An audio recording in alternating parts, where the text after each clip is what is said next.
Agora sim. Bom, então a gente estava falando sobre a primeira parte dessa apostila, sobre as ideias. Definindo, então, a contratação do projeto. Então, se for um cartaz, um flyer para um restaurante, qualquer coisa que seja, você tem que seguir algumas regras. A primeira delas, ser claro a respeito de qual serviço está sendo contratado. Segundo, definir prazo de entrega e número de alterações possíveis. Terceiro, combinar as formas de pagamento. Quarto, rever o uso de banco de imagens. O que acontece? Produzir imagens autorais custa muito caro. A não ser que você não queira um trabalho extremamente profissional. Acaba custando caro. Então você pode recorrer a bancos de imagem. O problema é que grande parte dos bancos de imagem, com as imagens que você quer, vão ser pagas. Você vai ter que comprar essas imagens. Então, essas imagens têm que estar dentro do orçamento, caso você vá utilizá-las, tá certo? De alguma maneira, você tem que deixar isso no orçamento, porque senão você vai querer usar aquela imagem, o cliente vai gostar daquela imagem, só que ele não vai querer pagar por ela, e você que vai ter que pagar. Elabore uma proposta de trabalho, ou seja, faça um documento onde tem o nome, o que está sendo contratado, quando vai ser entregue, qual o valor e a forma de pagamento, tá? Depois a gente vai voltar a falar sobre essa questão mais comercial de contratação de serviço, para mostrar para vocês uma tabela de quanto custa esse tipo de serviço no mercado. Eu não tenho uma tabela de Uberaba, eu tenho uma tabela de uma associação de Brasília. Os preços são bem acima da nossa realidade, mas dá para ter um parâmetro, tá? Bom, a ideia. A pessoa chega para você, às vezes, com uma ideia formada, ou às vezes com uma ideia nenhuma. Então, uma das formas da gente começar a trabalhar a ideia é utilizar uma técnica chamada Mind Map. O Mind Map consiste não só para você pensar na logo ou no material gráfico, mas na ideia daquele documento como um todo.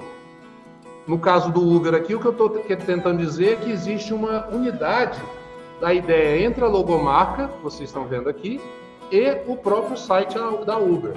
Existe toda uma concepção gráfica associada ao material que foi produzido aqui.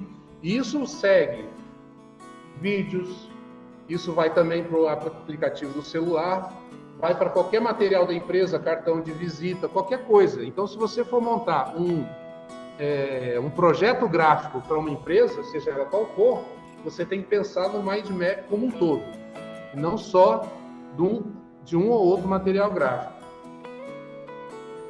Um dos lugares que dá para fazer uma boa pesquisa a respeito desse tipo de coisa é o Behance.net. É um site que tem uma infinidade, quer dizer, um conjunto muito grande de projetos gráficos e também de design de produtos. Muito bem. Então, você tem aí um material de pesquisa muito grande. Uma outra técnica importante para você pensar na identidade visual é você criar um mapa de ideias.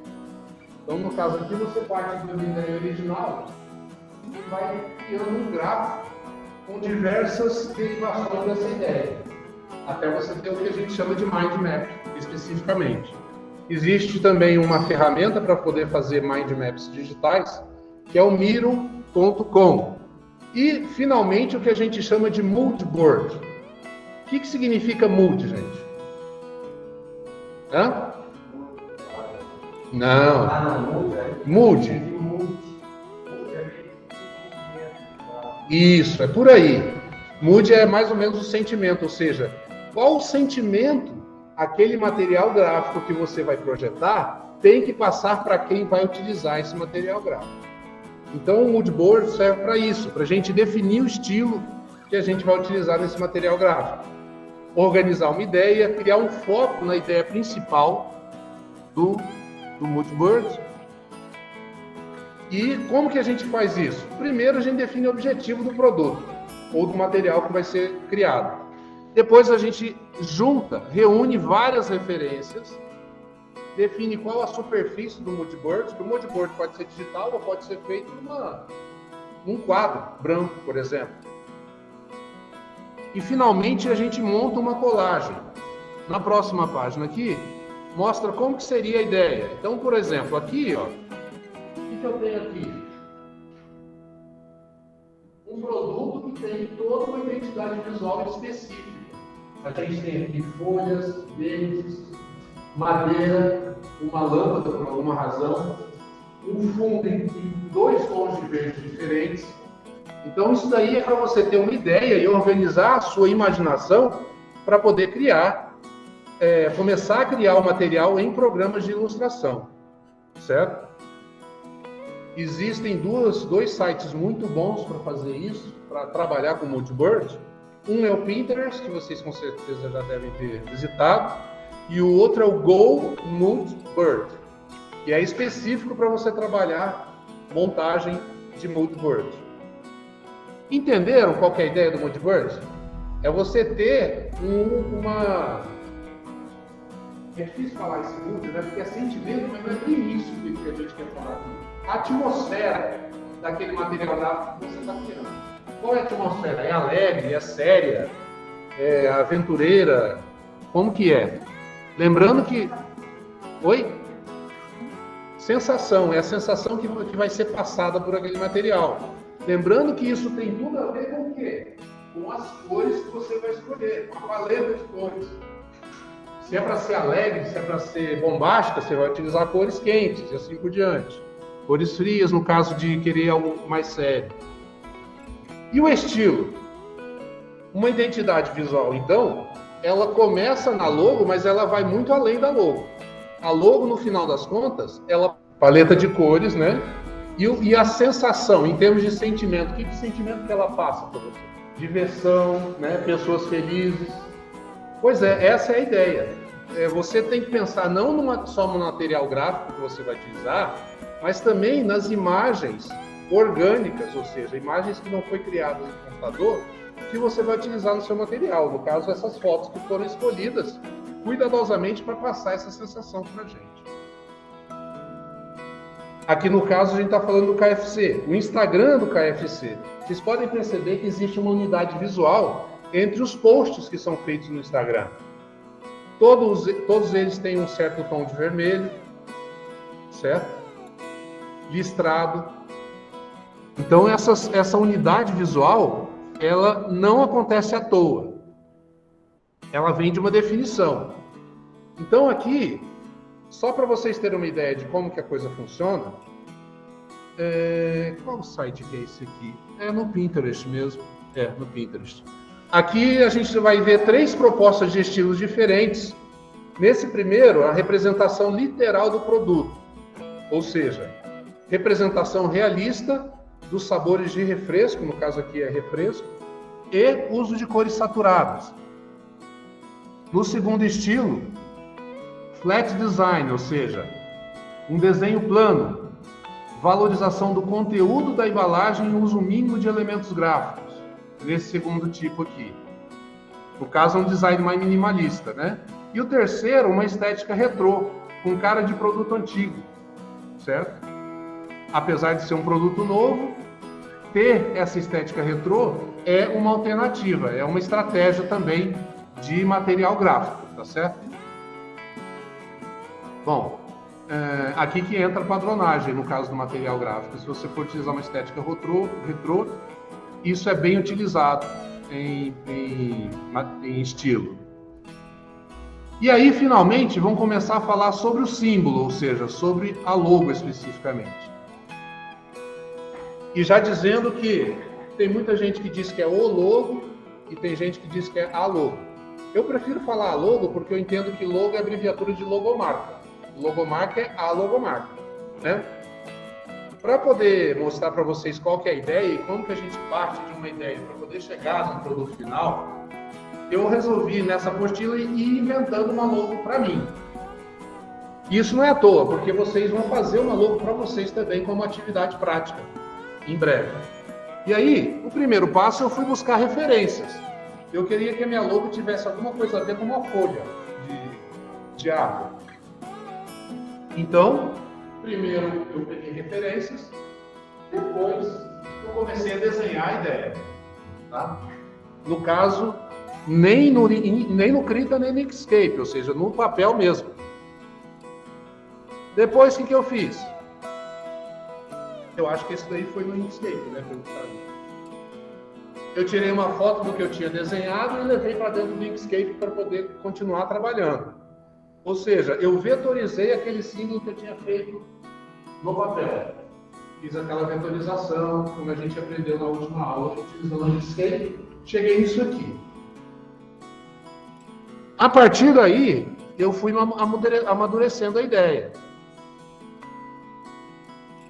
Então eu cheguei nessa camada aqui, só que ela não estava com cara de folha.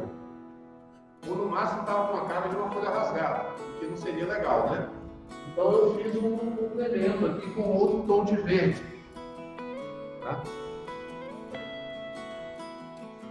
Em seguida, bom, eu cheguei então numa ideia. O resultado então da logo é esse aqui. Partindo então dessa logo, eu vou trabalhar com alternativas de cores. No caso aqui, eu estou trabalhando com algumas alternativas de cores. Essa primeira, ela tem como é que se fala? O contorno. Ela tem um contorno em preto. Essa daqui não tem contorno nenhum. E aqui eu fiz duas possibilidades de cinza, né? Tons de cinza. Continuando, estudando a possibilidade de cores. Eu cheguei à conclusão que mais escuro na frente e mais claro atrás é melhor. Então eu peguei várias paletas de verde para poder ver quais as possibilidades. E aí eu cheguei nessas situações aqui, ó. As 4 referências minhas e as paletas de verde específicas. As 4 possibilidades embaixo, tá? Lembrando que para trabalhar com isso basta usar o conta-gotas. E para poder trabalhar as paletas, eu fui lá para o coloradobe.com, onde a gente pode construir paletas de cores a partir de cores escolhidas. Tá? Cheguei então nessa situação aqui. Observem que houve uma evolução aqui, que na anterior aqui, não, antes ainda, aqui, eu percebi que isso daqui não estava numa cara de folha que eu queria. E o que estava faltando? Eu resolvi fazer aquele ramo central que toda folha tem, para ficar com mais cara de folha ainda. Foi onde eu coloquei esse ramo aqui no meio. Tá?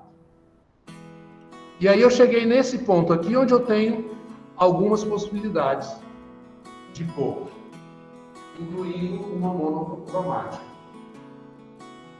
A partir daí, eu tenho uma versão colorida, uma versão monocromática, eu já tenho com o que trabalhar.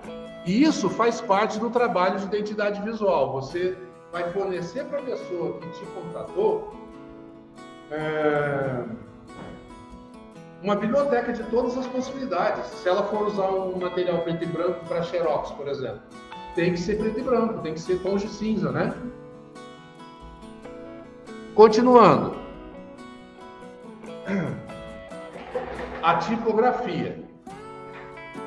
A logo pode ser apenas a logo, mas a logo geralmente é acompanhada por uma tipografia. E às vezes a própria tipografia é a logo. Por exemplo, no caso dessas simbologia. A tipografia, ou seja, a palavra escrita já é a logomarca, não tem mais nada, não tem mais nenhum desenho, certo? E é muito importante a gente escolher uma tipografia. Não precisa necessariamente ser uma tipografia personalizada, mas é importante que ela combine com todo o resto da proposta. No caso aqui, eu estou sugerindo fontes.google.com, que é um site onde você encontra uma infinidade de fontes, onde você pode, inclusive, baixar essas fontes e instalar no seu computador para continuar trabalhando no material gráfico. E aqui a gente tem diversas opções, serifa, sem serifa. Vocês sabem o que é serifa e sem serifa, né? Não? As fontes mais antigas utilizadas em material impresso, elas têm umas pontas. Tá vendo? Essas pontinhas aqui, elas servem para fazer uma guia. Elas juntas todas formam uma linha que facilita a leitura. Você vai lendo e vai seguindo aquela linha que foi formada pelas palavras. Essas fontes geralmente são utilizadas, tradicionalmente essas fontes são utilizadas em material impresso. Para material digital, se utiliza a letra sem serif. Só que hoje em dia já não existe mais essa distinção. Por quê? Porque o material, as telas que nós temos hoje, os displays que nós temos hoje, eles são comparáveis com o que a gente tinha impresso. Então as coisas se misturaram hoje, você não precisa mais ficar muito separado. Então quando vocês virem serif, são tipos de letra que tem o serifado. Tá? Quando vocês virem sans serif, é sem serif. Okay?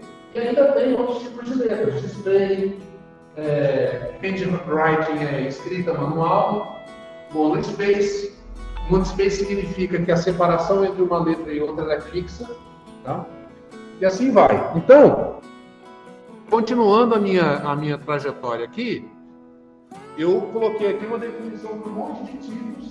No caso, quando eu vou fazer uma logo, uma palavra que vai acompanhar uma logo, eu escolhi os tipos de display. Mas aqui eu tenho vários tipos. Ó. Display, escrita à mão, tem vários tipos de letras simulando a escrita à mão, fica bem bonitinho.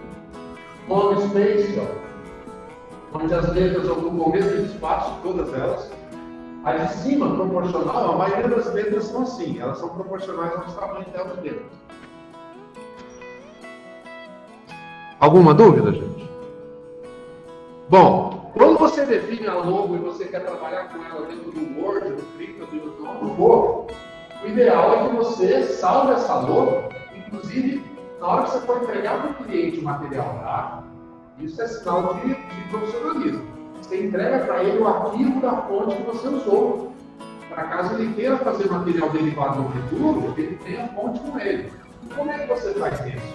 Lá no site fontes.google.com, você tem o botão para fazer download da fonte. Ao fazer download da fonte, basta você pegar o arquivo que vem com vários arquivos .ttf, que é True Type Font. Basta pegar esses arquivos todos e jogar dentro do Windows/Fonts, que é uma pasta específica. Na hora que você faz isso, se não me engano, você tem que desligar e ligar, né? O Windows tudo você tem que desligar e ligar. Na hora que você faz isso, a fonte já está instalada no Windows e você já pode utilizar, tá? Não me pergunte como instala isso no Ubuntu, inclusive eu preciso descobrir, porque eu não estou conseguindo usar algumas fontes no Ubuntu, no meu notebook. Bom, aqui eu selecionei 4 fontes lá do Google Fonts. O nome delas: Forte, Montserrat, MD Mole e Vegetais. Essas 4 fontes aqui, eu vou selecionar, ou eu posso levar para o cliente para ele falar qual você acha melhor. E aí, no caso, eu especificamente optei pelo Vegetais, se não me engano. Acho que foi isso mesmo. Que é uma escrita de handwriting, né? E aí fechamos o assunto da tipografia. No caso aqui, a escolhida é essa última que está na tela. O próximo assunto agora é a questão da proporção áurea. Para a gente trabalhar com objetos gráficos, algumas teorias elas são consagradas e a gente deve sempre levar em conta. Uma delas é a proporção áurea. A proporção áurea significa que toda vez que você for fazer qualquer material gráfico, o ideal é que ele siga um padrão de altura e largura seguindo essa proporção aqui. 1 por 1,618. Aqui eu coloquei vários exemplos de fontes que utilizam essa proporção. No caso aqui do National Geographic, o quadradinho é 1 por 1,618. Tá? Isso segue todas as outras marcas que estão aí. Esse material, essa regra, ela vem lá da Idade Média e foi criada pelo Fibonacci. tá? Existe uma sequência de números infinita cujo resultado aproximado é justamente 1,618, que é a sequência de Fibonacci. Para vocês terem uma ideia mais prática do que significa isso, esse é quadrado 1 para 1. Esse é o retângulo 1 por 1,18. Entenderam? Então, essa proporção aqui é o que a gente chama de proporção áurea. Aqui a gente tem um retângulo áureo, onde dentro dele a gente tem um quadrado perfeito mais o 618. E aí, vocês já devem ter visto isso em algum lugar. Isso aqui é a representação específica da proporção áurea. Tá? E você encontra isso para tudo quanto é lado. Por exemplo, aqui, ó, até no quadro da Mona Lisa foi utilizada a proporção áurea. Olha que interessante. Nos nossos rostos existe proporção áurea. No símbolo do Twitter, no símbolo da Apple, tudo isso daqui utiliza a proporção áurea. Existe uma razão para isso ser assim. É porque o nosso cérebro interpreta essa proporção como mais adequada, mais harmoniosa. Se é para usar a proporção áurea, então o que eu fiz? Eu peguei e criei uma logo vertical dentro da proporção áurea, 1 por 1,618, e fiz uma vertical dentro da proporção áurea também. Entenderam a ideia? Muito bem. A aula de hoje, não sei se vocês percebem, mas ela traz para um lado mais profissional tudo aquilo que vocês estavam aprendendo antes. Então a ideia é que vocês possam utilizar o conhecimento de pintura, conhecimento de Inkscape, conhecimento do... Teve mais um, né? Do Krita, isso. De todos eles, que vocês possam utilizar para fazer alguma coisa que possa gerar alguma produção. E quem sabe gerar algum dinheiro também, por que não? Certo? Ok? Afinal, a gente tem que sair da... como é que eu vou dizer para vocês? É importante que a gente sempre pense que a gente precisa sair da situação de consumidor e passar para a condição de produtor. Sempre. Produzir o quê? Não sei, mas vamos produzir alguma coisa. Em vez de ficar consumindo o que os outros fazem. Certo? Eu não sei se vocês entendem o que eu quero dizer, mas eu teria que elaborar um pouco mais isso que eu estou falando. Mas no mundo existem dois tipos de pessoas, as que produzem e ganham dinheiro e as que consomem e gastam o seu dinheiro. Então a ideia da gente aprender e ter conhecimento é poder produzir as nossas próprias coisas. Ok? Vamos falar então sobre a tarefa que a gente vai fazer hoje com entrega na semana que vem, no dia 10. Vocês vão elaborar uma logomarca. E essa logomarca é a respeito de quê? Ela deve representar vocês ou uma empresa fictícia. Ou uma empresa real também. Vamos dizer que o rapaz ali, a família dele tem uma papelaria. Eu quero que ele repense a logomarca da papelaria. Entenderam? Ou ela trabalha com ilustrações.